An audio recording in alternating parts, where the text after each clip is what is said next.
یہ ایک سحر، کشش اور تمکنت تھی جو گوپال راج نے زندگی میں پہلی دفعہ کسی عورت میں دیکھی تھی۔ آپ انگلستان واپس جا رہی ہیں؟ نہ جاؤں؟ اس نے گلدستہ بناتے بناتے رک کر سیدھا اس کی آنکھوں میں دیکھا۔ نہیں تو؟ ہاں مگر… وہ کوئی وضاحت سنے بغیر سر جھکائے گلدستے کی جانب متوجہ ہو چکی تھی۔ آپ شیکھر کی تمام جائیداد بیچنا چاہتی ہیں؟ گفتگو شروع کرنے کی ایک اور کوشش۔ ہاں، اس سلسلے میں پتا جی آپ کی مدد کر سکتے ہیں۔ وہ کر رہے ہیں۔ ایک لمبی ٹہنی کو مروڑ کر گلدستے کے گرد باندھا۔ اوہ اچھا۔ وہ شرمندگی چھپانے کو کھوکھلی سی ہنسی ہنسا۔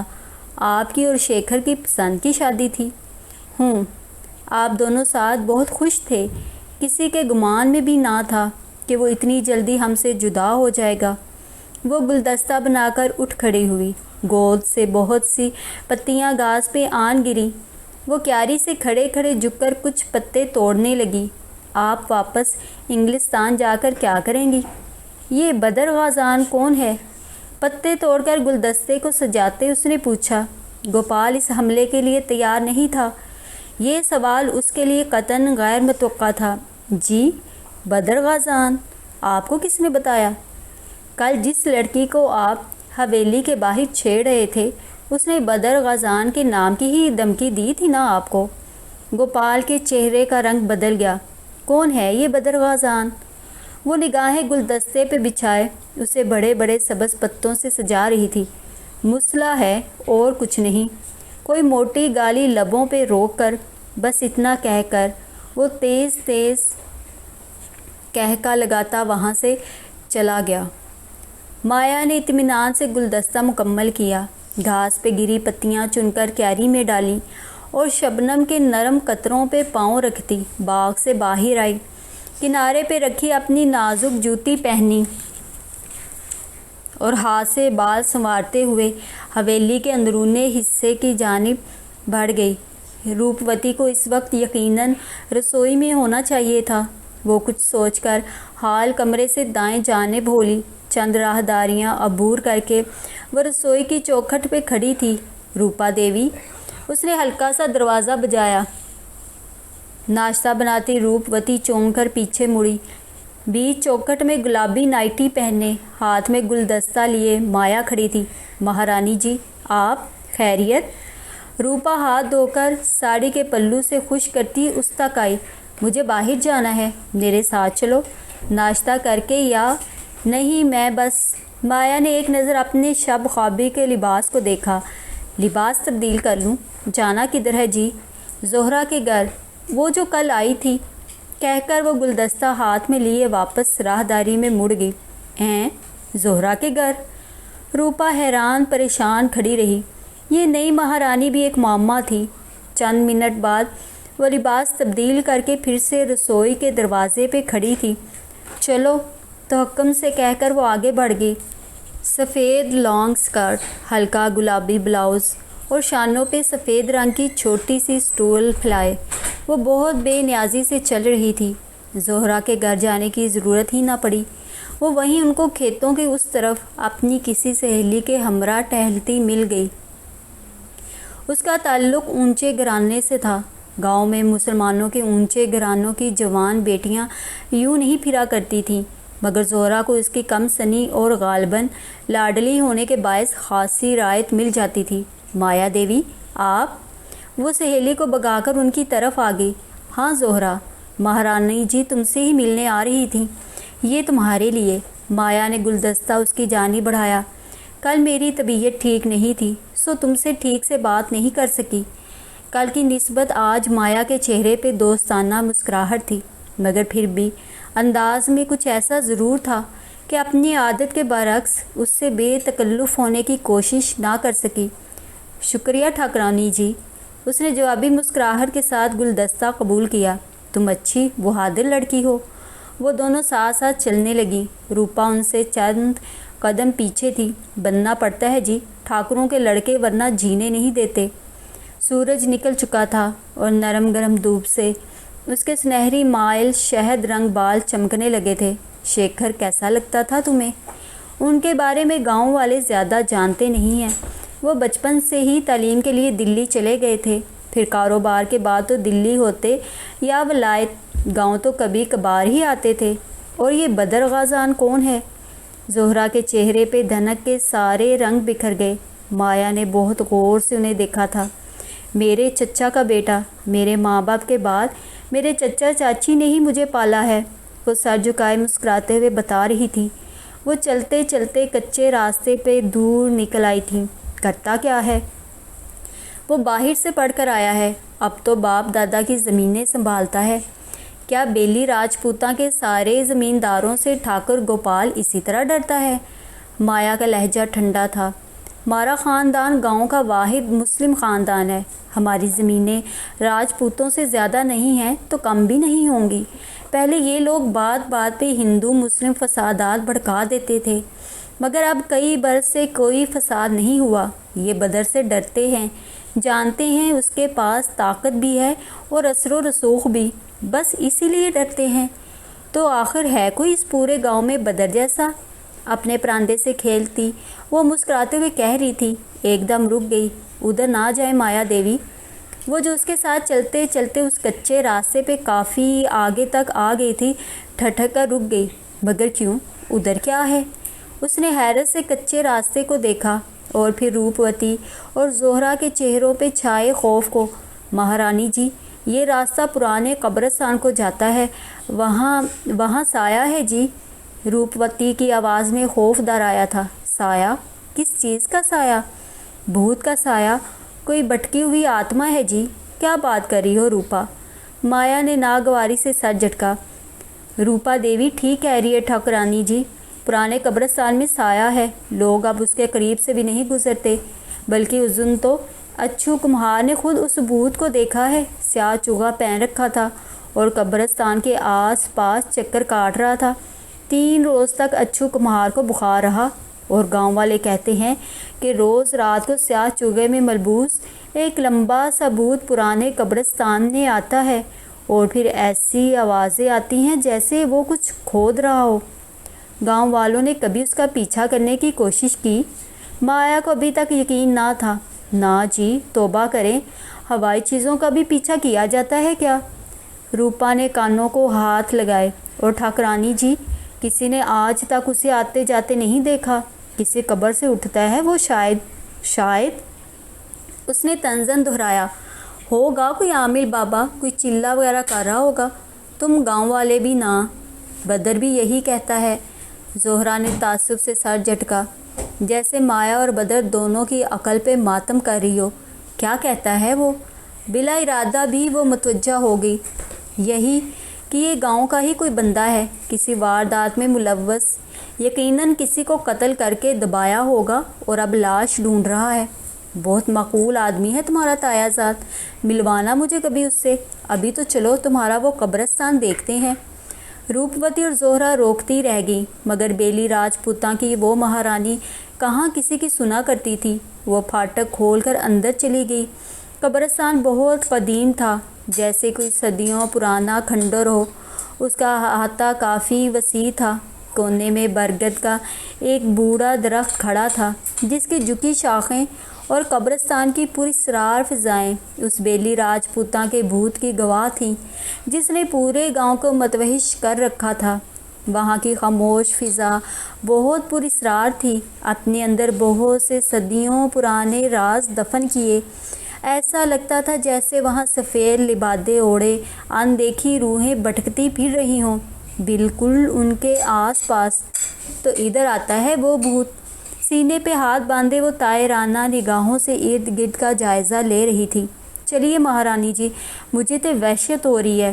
وہ دونوں مارے باندھے اس کے پیچھے آئی تھیں، اور اب خوف سے روپوتی کا برا حال تھا۔ کیا خیال ہے رات تک انتظار نہ کریں؟ میں اس سورما کو دیکھنا چاہتی ہوں جو معصوم لوگوں کو جانے کتنے عرصے سے ڈرا رہا ہے۔ بھگوان نہ کرے جو ہم رات ادھر بسر کریں۔ چلیے مہارانی جی، بڑے ٹھاکر کو علم ہوا تو بہت خفا ہوں گے۔ کیوں؟ مایا تیزی سے پلٹی۔ تمہارے بڑے ٹھاکر کو میرے گاؤں میں چلنے پھرنے پر بھی اعتراض ہے؟ میرا گھر برباد ہو گیا، میرا پتی مجھ سے چھن گیا، اس کا آخری بار منہ نہیں دیکھنے دیا مجھے۔ کیا یہ ظلم کم تھا جو اب مجھے حویلی میں قید کرنا چاہتے ہیں؟ روپوتی اور زہرا ششدر رہ گئیں۔ یہ آپ کیا کہہ رہی ہیں مہارانی جی؟ کیا غلط کہا میں نے؟ کیوں پڑے ہیں یہ شیکھر کی جائیداد کے پیچھے؟ کیا انہیں اتنا بھی احساس نہیں کہ اس کو مرے ابھی دن ہی کتنے ہوئے ہیں؟ بہت دن کا لاوا جیسے اس کے اندر سے نکلا تھا۔ ٹھاکروں کو بھی چھوٹے ٹھاکر کی موت کا اتنا ہی دکھ ہے مہارانی جی، آپ یوں دل برا نہ کریں۔ جانے بھی دے روپا۔ وہ سر جھٹک کر تیز تیز قدموں سے چلتی کھلے پھاٹک سے باہر چلی گئی۔ روپوتی اور زہرا بطول ایک دوسرے کو دیکھ کر رہ گئیں۔ زہرا پراندہ جلاتی ہمیشہ کی طرح بھاگتی ہوئی برآمدے میں داخل ہوئی اور پھر ایک دم ٹھٹک کر رک گئی۔ سامنے چارپائی پہ بدر بیٹھا تھا۔ اس کی زہرا کی طرف کمر تھی اور وہ چاچی کی کوئی بات خاموشی سے سن رہا تھا۔ ایک دم سے برآمدے میں جیسے دھنک اتر آئی تھی۔ زہرا کو ہر شے خوبصورت لگنے لگی۔ وہ دھڑکتے دل کے ساتھ چھوٹے چھوٹے قدم اٹھاتی آگے آئی اور سلام کیا۔ وہ ماں کی کسی بات پہ الجھا بیٹھا تھا۔ چونک کر سر اٹھایا اور سلام کا جواب دیا۔ پھر وہ دوبارہ ماں سے بات کرنے لگا۔ وہ وہیں خاموشی سے چارپائی کی پائنتی پہ ٹک گئی۔ زہرا، صبح صبح کدھر چلی گئی تھی؟ میں تجھے ڈھونڈ رہی تھی، چاچی بات ادھوری چھوڑ کر زہرا سے کہنے لگی۔ زہرا نے سر اٹھایا اور ایک چور نگاہ اس پہ ڈالی، جو کچھ سوچتا ہوا چائے کے گھونٹ بھر رہا تھا۔ اس کی نگاہیں سامنے دیوار پہ جمی تھیں اور وہ کسی گہری سوچ میں الجھا تھا۔ بس نسیمہ کے ساتھ کنویں تک گئی تھی۔ وہ پلکیں جھکائے کہنے لگی۔ بدر کے سامنے اس کی پلکیں خود بخود جھک جاتی تھیں۔ اتنی دیر کر دی کنویں پہ؟ بدر تمہارا پوچھ رہا تھا۔ زہرا کا چہرہ کھل اٹھا۔ اس نے بے اختیار نگاہیں اٹھا کر بدر کو دیکھا۔ وہ اسی مغرور بے نیاز انداز میں چائے کے گھونٹ بھر رہا تھا۔ گیلے سیاہ بال ماتھے پہ بکھرے تھے اور آستینیں کوہنیوں تک چڑھا رکھی تھیں۔ شاید وہ ابھی نہا کر آیا تھا۔ پتہ نہیں وہ اس کا پوچھتا بھی تھا یا چاچی ایسے ہی اس کا دل رکھنے کو کہتی تھیں۔ بس چاچی، وہ ٹھاکر شیکھر کی بیوی مل گئی تھی راستے میں، وہ پرانے قبرستان لے گئی تو وہیں دیر ہو گئی۔ بدر نے چونک کر اسے دیکھا۔ تم پرانے قبرستان کیوں گئی؟ میں نہیں گئی، ٹھاکر شیکھر کی بیوی لے گئی تھی، وہ گوری ٹھاکرانی۔ وہ نظریں جھکائے بدر کے تنو مند ہاتھوں کو دیکھ رہی تھی۔ ٹھاکر شیکھر کی بیوی؟ بدر ایک دم چونکا۔ وہ جو انگلستان سے آئی ہے؟ ہاں۔ زہرا نے نظر اٹھا کر اسے دیکھا۔ وہ اتنا وجیح ہوبرو تھا کہ وہ زیادہ دیر اسے دیکھ نہ سکی۔ وہ واپس نہیں گئی ابھی تک؟ نہیں، ابھی تک تو ادھر ہی ہے، مگر خوش نہیں لگتی۔ ظاہر ہے اس کا شوہر مرا ہے، وہ بظاہر لاپرواہی سے کہہ کر چائے کے گھونٹ بھرنے لگا۔ تم نے اس انگریز لڑکی کو دیکھا ہے بدر؟ لڑکی؟ بدر کو بس اس لفظ پہ حیرت ہوئی تھی۔ ٹھاکر شیکھر کی ٹھاکرانی لڑکی ہے؟ ہاں، زہرا ہنس دی، اور اتنی حسین ہے کہ تم دیکھتے رہ جاؤ۔ میں کیوں دیکھتا رہ جاؤں؟ وہ ناگواری سے شانے جھٹک کر رہ گیا۔ نہیں بدر، اس کا واقعی شیکھر سے کوئی جوڑ نہیں تھا۔ شیکھر تو 40 کے قریب تھا، سانولا سا معمولی قد کا، اور وہ تو مہارانی ہے، لوگ کہتے ہیں برطانیہ کی شہزادی ہے۔ ہوگی۔ اس نے بے نیازی سے شانے اچکائے، مگر وہ خوش نہیں لگتی۔ وہ کہتی ہے اسے ٹھاکروں نے قید کر رکھا ہے اور اسے واپس انگلستان نہیں جانے دے رہے۔ تو کس نے کہا تھا اسے راجپوتوں میں شادی کرے؟ کیا برطانیہ میں لڑکے ختم ہو گئے تھے؟ اب خود بھگتے۔ بدر نے اکھڑے اکھڑے انداز میں کہہ کر پیالی خالی کر کے رکھ دی۔ اس کے مغرور چہرے پہ تناؤ سا آ گیا تھا۔ ہاں، پتہ نہیں اس نے شیکھر سے شادی کیوں کی، اور یہ پرانے قبرستان کا کیا قصہ ہے؟ تم کیوں گئی ادھر؟ وہ ماتھے پہ بل ڈالے پوچھ رہا تھا۔ یہ حق جتاتا، روب جماتا انداز زہرا کو ہمیشہ اچھا لگتا تھا۔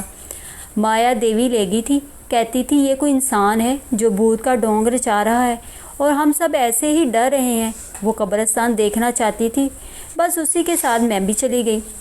زیادہ میل جول نہ رکھا کرو راجپوتوں کی عورتوں سے، یہ اچھے لوگ نہیں ہیں، وہ خفگی سے کہتا اٹھ کھڑا ہوا۔ زہرا نے سر اٹھا کر اسے دیکھا۔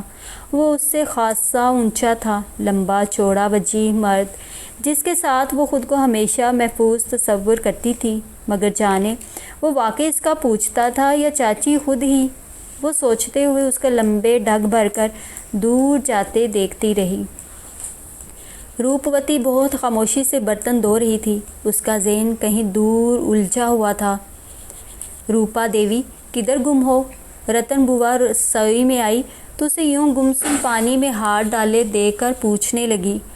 ہوں۔ روپا چونکی، پھر بے دلی سے سر نفی میں ہلا دیا۔ کچھ نہیں رتن بوا۔ کسی نے کچھ کہا ہے؟ رتن بوا اس کے قریب آئی اور بغور اس کا چہرہ دیکھا۔ بس بوا، مجھے مایا دیوی کی حالت پہ ترس آتا ہے۔ کیا ہوا مایا دیوی کو؟ رتن بوا آخری عمر میں بھی اپنی متجسس فطرت کے ہاتھوں مجبور تھی، مارے تجسس کے وہیں بیٹھ گئی، کیونکہ روپا کا انداز اسے کچھ اور بتا رہا تھا۔ بڑے ٹھاکر کی نظر ٹھاکر شیکھر کی جائیداد پہ ہے اور وہ مایا دیوی کو حویلی میں محصور کر کے رکھنا چاہتے ہیں۔ رتن بوا ہکا بکا رہ گئی۔ تجھے کس نے کہا؟ خود مایا دیوی کہتی ہے۔ شاید ٹھاکر اس کی زمین ہتھیانا چاہتے ہیں اور اسی لیے وہ مایا دیوی کو واپس انگلستان نہیں جانے دے رہے۔ ہائے بھگوان، ایسے نہ بول روپا، ٹھاکر جیسے بھی ہیں ٹھاکرانی کو عزت دیتے ہیں، آخر وہ شیکھر کی دلہن تھی۔ تجھے بھی پتا ہے کہ ٹھاکر کیسے ہیں اور مجھے بھی پتا ہے۔ اب تو دیکھنا بوا، یہ مایا دیوی کو کسی بہانے حویلی میں محصور کرنے کی کوشش کریں گے۔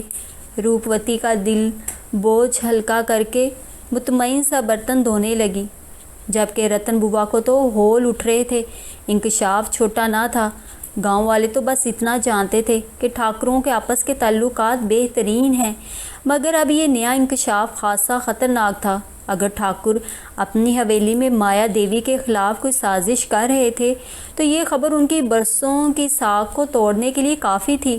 رتن بوا کو اب جلد از جلد اپنے دل کا یہ بوجھ ہلکا کرنا تھا، سو اس نے فوراً ہی گھر جا کر اپنی بیٹی کو بتا دیا، جس نے 4 مزید لوگوں کو، اور یوں شام تک آدھے بیلی راجپوتاں کو خبر مل چکی تھی کہ راجپوت اپنی انگریز بہو کی جان کے در پہ ہیں اور اس کی جائیداد ہتھیانے کے لیے کچھ بھی کر سکتے ہیں۔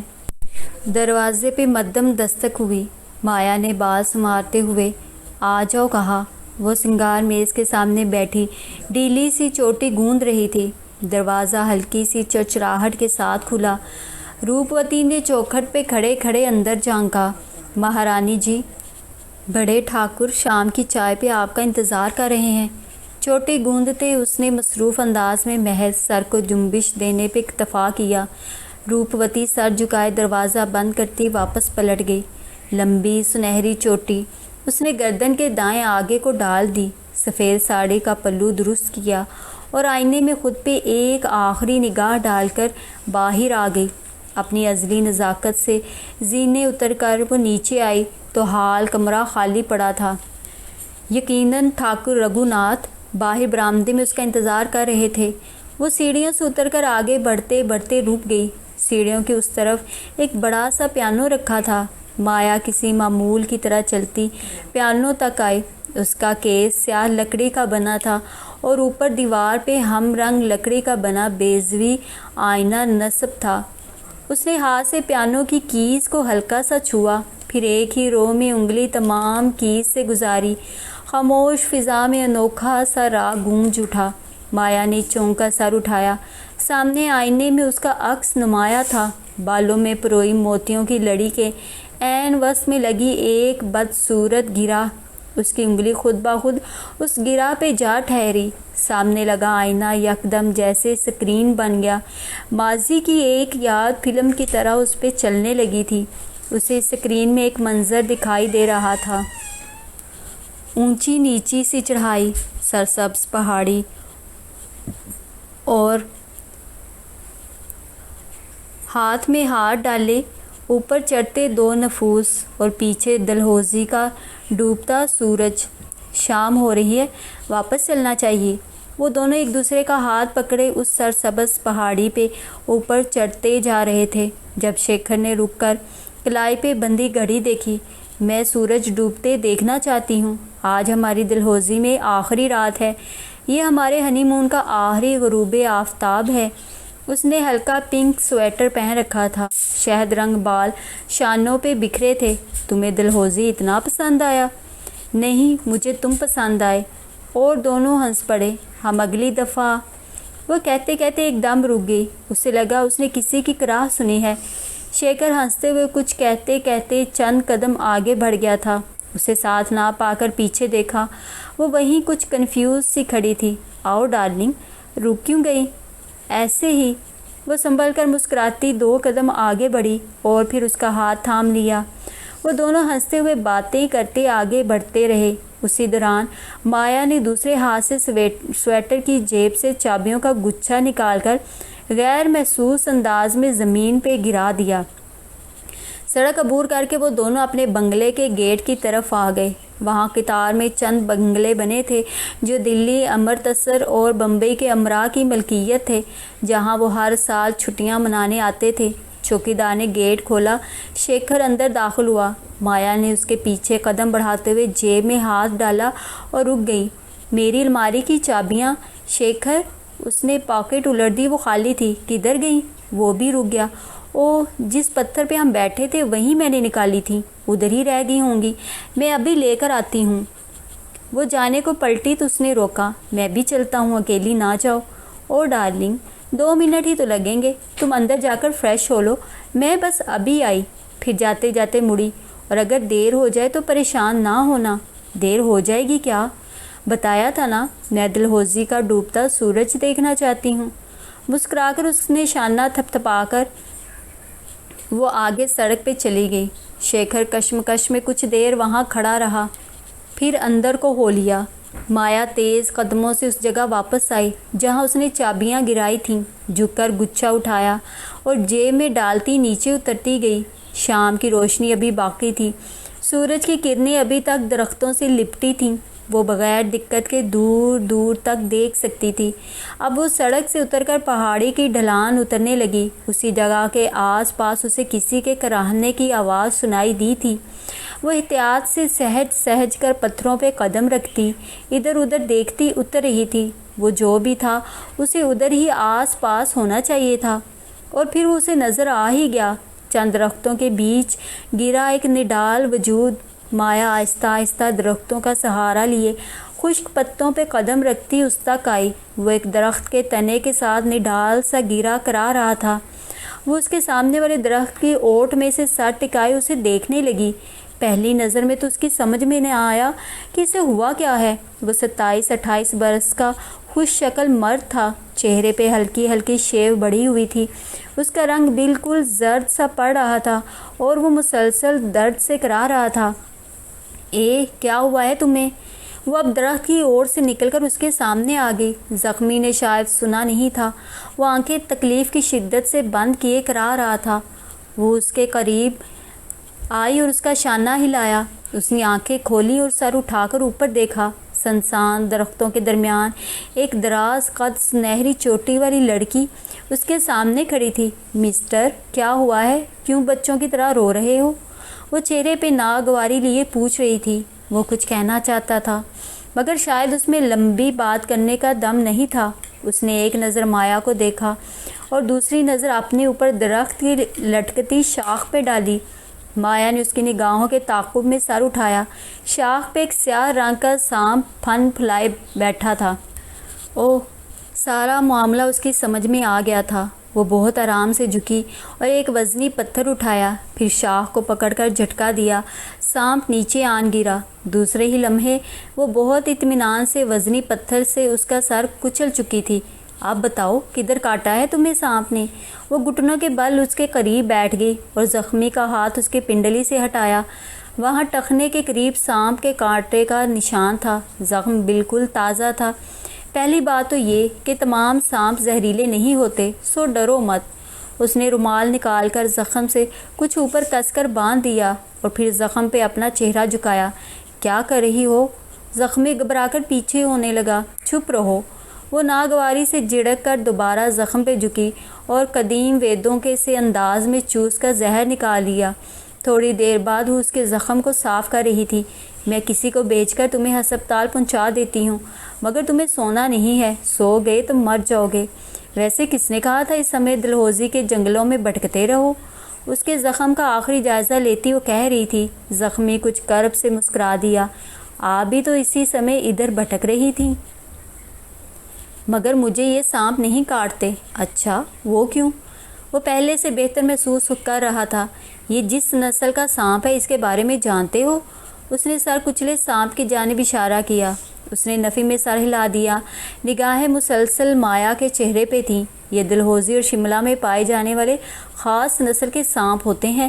اصل نام مجھے یاد نہیں، مگر ان کے بارے میں ایک صدیوں پرانا لیجنڈ مشہور ہے کہ یہ مہارانی اور مہاراجاؤں کو نہیں ڈستے اور ان کا احترام کرتے ہیں۔ میں بیلی راجپوتاں کی مہارانی ہوں، یہ مجھے نہیں ڈس سکتا تھا۔ وہ فخر سے مسکراتے ہوئے ہاتھ جھاڑتی اٹھنے لگی۔ چلتی ہوں۔ نہیں، رکو۔ اس نے ہاتھ بڑھا کر مایا کو روکنا چاہا، مگر وہ کھڑی ہو رہی تھی۔ اس کے ہاتھ میں موتیوں کی لڑی آ گئی۔ مایا اٹھتے اٹھتے پھر بیٹھ گئی۔ میرا شوہر میرا انتظار کر رہا ہوگا، مجھے جانا ہے۔ اس نے نرمی سے سمجھانا چاہا۔ میری جان بچانے کا شکریہ۔ لڑی ابھی تک اس کے ہاتھ میں تھی۔ وہ نیم غنودگی کی کیفیت میں ڈوب رہا تھا۔ مگر مجھے روک کر تم میری جان خطرے میں ڈال رہے ہو۔ وہ مسکراتے ہوئے جیسے اس کی حالت سے محفوظ ہو رہی تھی۔ زخمی نے آہستہ سے نفی میں سر ہلایا۔ مجھے چھوڑ کر مت جاؤ، مجبوری ہے۔ مگر مایا نے اس کا ہاتھ لڑی سے ہٹایا اور پھر جہاں اس شخص نے ہاتھ رکھا تھا وہاں سے اس نے کھینچ کر ایک جھٹکے سے لڑی کو توڑ دیا۔ چمکتے دمکتے موتی نیچے گرنے لگے۔ جب چند موتی گر گئے تو اس نے وہاں پھر سے گرا لگا دی۔ وہ نیم غنودگی اور نقاہت سے اسے دیکھ رہا تھا۔ جن پہ تم نے ہاتھ رکھا وہ تمہارے ہوئے، یہ شاہی خاندانوں کا دستور ہوتا ہے۔ مٹی میں گرے وہ سارے موتی اس نے مٹھی بھر کر اٹھائے۔ بہت سی مٹی بھی ان کے ساتھ اس کے ہاتھ میں بھر گئی۔ ریت مٹی میں لتھڑے موتی اس نے اس شخص کے جیب میں ڈال دیے اور ہاتھ جھاڑتی اٹھ کھڑی ہوئی۔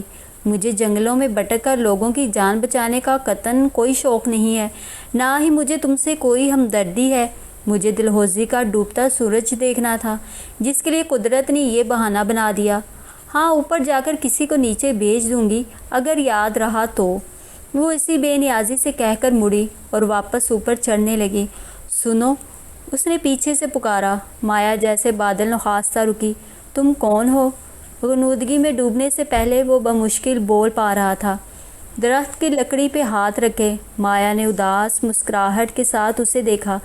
میں بیلی راجپوتاں کی ملکہ ہوں اور کچھ نہیں۔ اس کی سنہری آنکھوں میں ڈوبتے سورج کا عکس جلملا رہا تھا۔ وہ ابھی تک ایسے ہی نیم باں آنکھوں سے اسے دیکھ رہا تھا۔ ویسے تمہارا نام کیا ہے؟ اس نے غنودگی میں جانے سے قبل بس آخری دفعہ لب کھولے۔ بدر غازان، اور پھر آنکھیں بند کر لیں۔ مایا نے لاپرواہی سے شانے اچکائے اور پھر اپنے جوگرز کی مدد سے واپس اوپر چڑھنے لگی۔ بے دھیانی میں پھر سے اس کی انگلیوں نے پیانو کی کیز کو چھیڑا تھا۔ خاموش فضا میں پھر سے راگ گونج اٹھا۔ وہ جیسے چونک کر حال میں واپس آئی۔ قدآور آئینے میں اس کا عکس اب بھی وہیں تھا، جیسے کوئی خوبصورت تصویر ہمیشہ کے لیے امر کر دی گئی ہو۔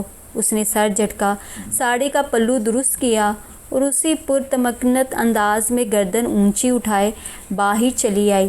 برآمدے میں کرسیاں میز کے گرد بچھی تھیں۔ وہاں ٹھاکر رگھو ناتھ اور گوپال بیٹھے تھے۔ مایا کو آتا دیکھ کر وہ دونوں اپنی جگہ سے اٹھ کھڑے ہوئے۔ آئیے مایا دیوی۔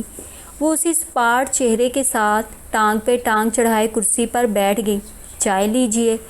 گوپال نے ایک پیالی اس کے سامنے کی۔ یہ وہ واحد عورت تھی جس کے لیے گوپال یہ سب کر سکتا تھا۔ شکریہ۔ مایا نے پیالی اٹھا لی۔ مایا دیوی، آپ نے جائیداد بکوانے کی بات کی تھی۔ ٹھاکر رگھو ناتھ نے گلا کھنکار کر گفتگو کا آغاز کیا۔ ان کا کپ ان کے سامنے انچھوا رکھا تھا۔ میں نے 1-2 فریقوں سے بات کی ہے، اس میں کچھ عرصہ لگ جائے گا۔ وہ خاموشی سے انہیں دیکھتی رہی، گرم چائے کے گھونٹ حلق میں اتارتی رہی۔ نہر والی زمین خریدنے میں 2 فریق دلچسپی رکھتے ہیں۔ میں ابھی ان سے معاملات طے کر رہا ہوں، کاغذات وغیرہ بھی تیار ہو رہے ہیں، پٹواری سے بھی بات کر لی ہے۔